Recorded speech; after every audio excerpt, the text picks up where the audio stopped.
বর্তমান সমাজও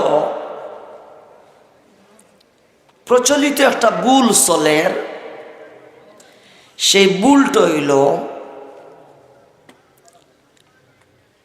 বর্তমান যে যুব সমাজ, বেশিরভাগ যুব সমাজে দেখা যায় বিবাহ শাদীর সময় ভুল সিদ্ধান্ত নেই,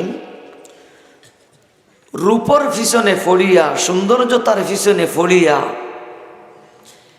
সুন্দরী নারী বিবাহ করবার আশায়, এই প্রত্যাশায় দিনদারিরে শাড়ি দেন, দিনদারিরে প্রত্যাখ্যান করে দেন। মাতো জুড়ে কথা ঠিক কিনা?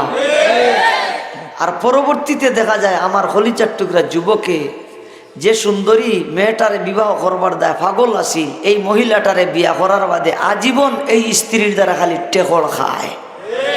মাতো জুড়ে ঠিক কিনা? এই সিদ্ধান্তটা নিতান্তই ভুল।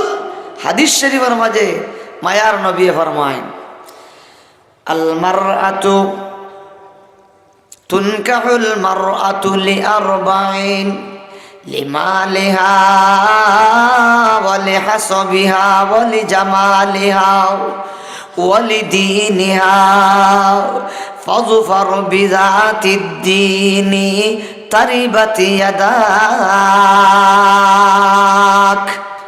সময় যেহেতু বলবো, আমি লম্বা আলোচনা করতাম নাই। ও আমার কলিজার টুকরা যুবক, মায়ার নবী ফরমায় পুরুষেরা যখন নারীরে শাদী করে, মহিলাগুলোরে শাদী করে, 4টা জিনিস লক্ষ্য করিয়া শাদী করে। চতুর্থ নম্বর বিষয়, দিনদারিরে দেখিয়া পুরুষেরা মহিলাগুলোরে শাদী করে। আমার নবী ফরমায়, ও আমার সাহাবায়ে কেরাম, ও আমার উম্মত, তোমরা দিনদার স্ত্রীরে প্রাধান্য দিবাই। দিনদার পাত্রী পাওয়ার পরেও যদি যুব সমাজে দিনদারিরে যদি প্রাধান্য দেয় না, আমার নবী হন তারিবাতি আদাত, তার আত্মাটি উড়া হোক বমানা। এর অর্থ হলো আল্লাহর নবী তারে অভিশাপ দেন। মাতো নাজির ঠিক কিনা? অতএব আমার যুবক, এই ব্যাপারে রূপর পিছনে না পড়িয়া, সৌন্দর্যতার পিছনে না পড়িয়া আপনি দিনদারিরে প্রাধান্য দেউকা। এতে দিনদারিরে প্রাধান্য দিতে গিয়া যদি সুন্দরী মিলি যায়, শোনায় সুয়াগা। মাতো জুড়ে ঠিক কিনা? কিন্তু এবারে দোস্ত আহবাব, সুন্দরী যেই নারীটারে তুমি চয়েস করলাই, মনের মাঝে কোনো কষ্ট নিও না। ও যুবক, বর্তমান সমাজের বেশিরভাগ যুব সমাজে দেখা যায় ফেসবুক তাকিয়া স্ত্রী নির্বাচন করে, ইউটিউব তাকিয়া স্ত্রী নির্বাচন করে, ইমুত তাকিয়া, হোয়াটসঅ্যাপ তাকিয়া, মেসেঞ্জার তাকিয়া নিজের স্ত্রী নির্বাচন করে। মাতো নাজির ঠিক কিনা? কিন্তু রে যুবক, কত বড় নষ্ট স্ত্রী তুমি নির্বাচন করলাই জানো না? বিয়া শাদী করার বাদে আটে আর চকুর পানি ফালায় আর খান্দে। মাতো না বাদান ঠিক কিনা?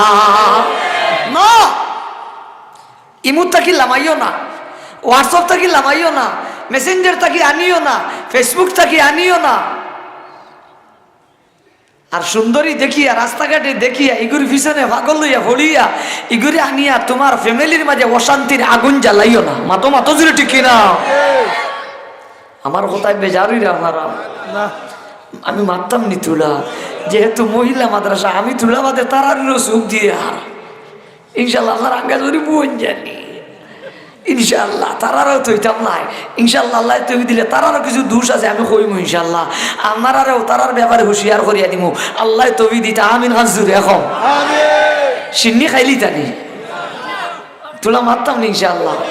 আচ্ছা, আপনারা মতামত দেন, যদি সভাপতি যাবি ইনো আসেন, তারা কইরা সিন্নি তুলা ভরে খাইতাম, আমি তুলা আউ গাই মত আসেনি আপনারা এখন নাও। আমরা সমাজের মাঝে আরো একটা ভুল চলে, ভুল হইতাম নি।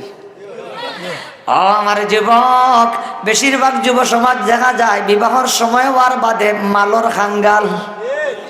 ঘুমনি আলারা কিসের খাঙ্গাল? পোকা। ও আমার বাজান, খালা যদি স্ত্রী হয় কোনো বাধা নাই, বেপরদা স্ত্রী যদি হয় কোনো বাধা নাই। খালি যদি ফ্রিজ পাওয়া যায়, মোটর সাইকেল পাওয়া যায়, কার যদি পাওয়া যায়, সোফা যদি পাওয়া যায়, বক্স পালং যদি পাওয়া যায়, ওয়াল ক্যাবিনেট যদি পাওয়া যায়, ওয়ার্ডরোব যদি পাওয়া যায়, বিদেশ যাওয়ার যদি একটা লাইন হয়ে যায়, আমেরিকার যদি যাওয়ার একটা লাইন হয়ে যায়, লন্ডন যাওয়ার যদি একটা লাইন হয়ে যায়, যেসা যাতক আমার কোনো বাধা নাই, খালি মালর দরকার। মাতন আমাদের ঠিক কিনা? ইলাকান মানুষ সমাজ আসেননি। আর এর বাদে মামাই দেখা যায় ওলা স্ত্রী আনিয়া ঘর সাজায়, আর কতদিন বাদে দেখা যায় বদনা তৈয়া আফা নাই। মাতুল্লা দিঘা মারা, হ্যাঁ মাল ভাইয়া আনছি, আর এর বাদে ই হইলে বলে মালও কামাইবার দেখা তাইছি, আর মাল কামাই। আর ম্যাডামেও দেখলা তুমি যেহেতু আর না, তোমার আর মোর দরকার, কারণ তাই তো আর ফ্রেন্ড কোনো অভাব। বয়ফ্রেন্ড না গার্লফ্রেন্ড কই কিতা কয়? গার্লফ্রেন্ড নি, তাই তো আর গার্লফ্রেন্ডের কিতা নাই, অভাব। মেসেঞ্জার থাকি আর গুলোকে মেরিজ মেরিজ কোড মেরিজ। মাথুন না দেখি আমার ইলা আসেনি। ও আমার খালি যাট্টুরা যুবক, আতখানো দৈরিয়া হইরে ভাই, বড় দীর্ঘ লম্বা একটা মেয়াদ জীবন, তোমার স্বামী স্ত্রীর দাম্পত্য জীবন মেয়াদ অনেক লম্বা। সেই দীর্ঘ সফরের বেলায় সফরের সঙ্গী নির্বাচন করতে ভুল করতে নাই। মাতনা বাদন ঠিক কিনা?